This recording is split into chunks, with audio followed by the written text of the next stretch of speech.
Are car advertising platforms trying to kill the motor trade in the UK? That's a question I'm faced at the minute. You'll have seen my video on Used Car DNI with their 13% price increase, and I did touch a wee bit on autotrader. And this is probably more related to autotrader. So autotrader earlier this year, done an 8% price increase. They do every March or April time. And throughout the year, they've been doing different things. So they did their price increase. Then they decided it'd be a good idea to do away with the dealerships' logos on their adverts. So every independent dealership, like myself, MB Motors, has a logo that is branded, black and orange is our theme. Other dealers have the same point. So autotrader took this away, that when you're looking at autotrader, it was just a full list of cars. You didn't actually know what dealership it was. If you've ever been on autotrader, even for myself to go and go, right, I wonder who's selling that car, it's very difficult. Then recently they have introduced what looks like it's going to be mandatory, called a deal builder. The deal builder is where you, the consumer, can go onto autotrader's website and build yourself a deal.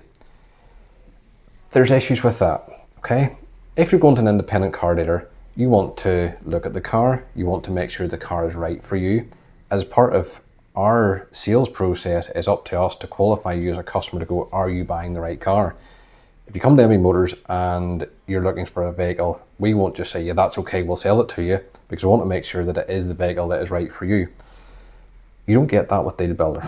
They're also taking a £99 reservation fee, which means that you can have the car on hold for 21 days. So as a car dealer, we're expected to hold that car, tie up our money, 10, 15, 20,000 pound per vehicle for 21 days that nobody else can buy. That's just bonkers. It just does not make sense. And this last week or so, there's been a lot of hype about it, especially across the mainland, because the mainland guys are very much reliant on autotrader. They had a mass cull, let's say, this week, where a lot of the dealers pulled out of autotrader and went, we've had enough, enough is enough. It brings me back a bit to the Used Car DNI situation, where Northern Ireland dealers are saying, enough is enough, we're not paying these prices, we're not having you dictate what we're doing. And it is frustrating as car dealers to go, why are the people who we're paying the money to advertise our cars are taking the onus away from us to do what we do best in selling vehicles so that they can make more money? It just doesn't make sense. The whole deal builder thing in autotrader has just went absolutely crazy. It just doesn't make sense to anybody who's a car dealer at all. And I suppose it's not going to make sense to you, the consumer, either, because you could be looking at a vehicle and it's took off the market for 21 days, which means you can't buy that vehicle, but that vehicle could potentially come back on the market. If customer B didn't like it, then the car's back on sale in 21 days. So you can see why the mainland dealers are so up in arms about it. It's really affected autotrader. Autotrader is a very large owned firm. Their share prices have plummeted this week because dealers have taken action. And I think it's quite right that they've taken action too, because why should we as car dealers pay these platforms to sell our own vehicles and they dictate what we're doing?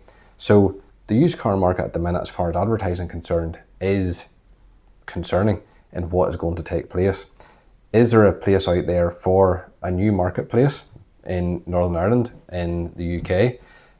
Certainly from an IMDA perspective, of which I'm a committee member of, there is people asking the questions to us to go, what else is our options out there? So watch this space. Would love to know your views on what you think of autotrader's deal builder. Is it something you'd be happy to go into a website to pick a car without having seen it, let them value your part exchange, let them organise your finance, let them dictate what the price is? Or would you rather come and speak to a salesperson within a dealership? Would love to know your thoughts, and put it in the comments below.